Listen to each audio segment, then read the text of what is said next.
What's up, amigos? I hope everyone is having a fantastic day today. In this video, I want to go over the importance of Helltides for your overall character progression. Gearing, hunting aspects, and lots of materials come from Helltides.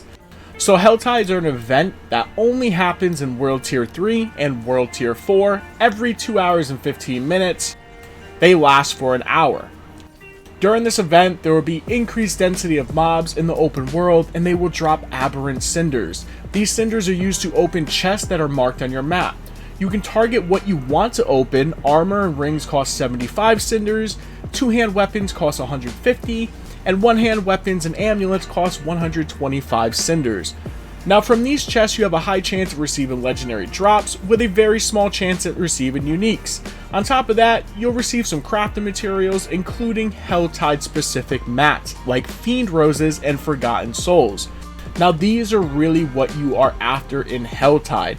It's the only place to get them, and they are so important for endgame, even mid-game to endgame, because they are required to upgrade and enchant your sacred and ancestral gear.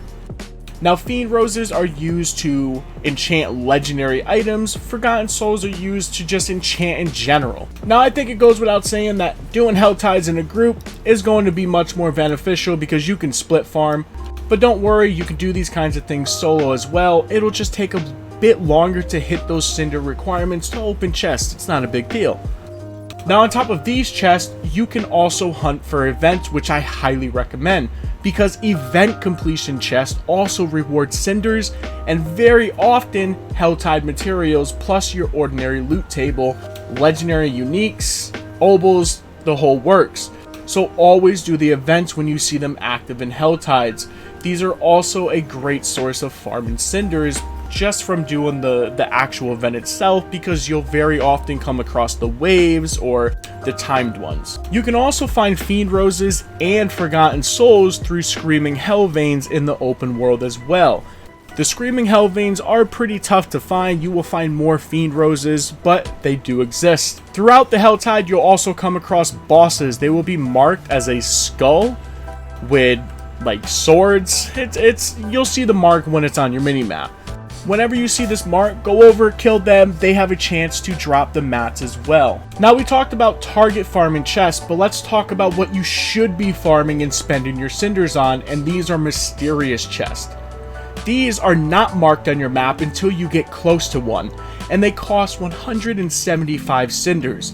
These chests are packed with loot, Helltide materials, elixirs, and you have a chance to get anywhere between 2 to 6 legendaries per chest, which can roll both sacred and ancestral depending on which tier you're on. Now the catch is, again, you don't know where they are because they aren't marked, and only 2 to 3 spawn per Helltide event, and Helltides split between 2 different areas. Now don't worry, because there are community made maps that have marked the Helltide chest alongside with events, so you can cross check, and it's just a very nice quality of life thing that maybe Blizzard should have thought about, but regardless. Now there's also a website that just released that I just found out about today. I haven't had the pleasure of using it yet, but I definitely plan on it. If you don't want to use the website, I totally understand. There are other community maps that you can pull off of Reddit. So here is the website, and what's cool about this website is that you can actually see for yourself when the next Helltide is coming up, so you can prepare for it. Once the Helltide is active, you'll also have an interactive map that will mark the mysterious chest and the events for you. Now if you don't want to use the website, I totally get it, but you can just Google, one quick Google search for a community made Helltide mysterious chest, and there's plenty of maps that the community have released over on Reddit, so go ahead and pull those from there. And there it is, a quick guide on gearing, farming mats, and what you should be doing in Helltides. If you enjoyed the video, if it was great information that you didn't already know maybe, go ahead and drop a like, and until next time amigos, take care.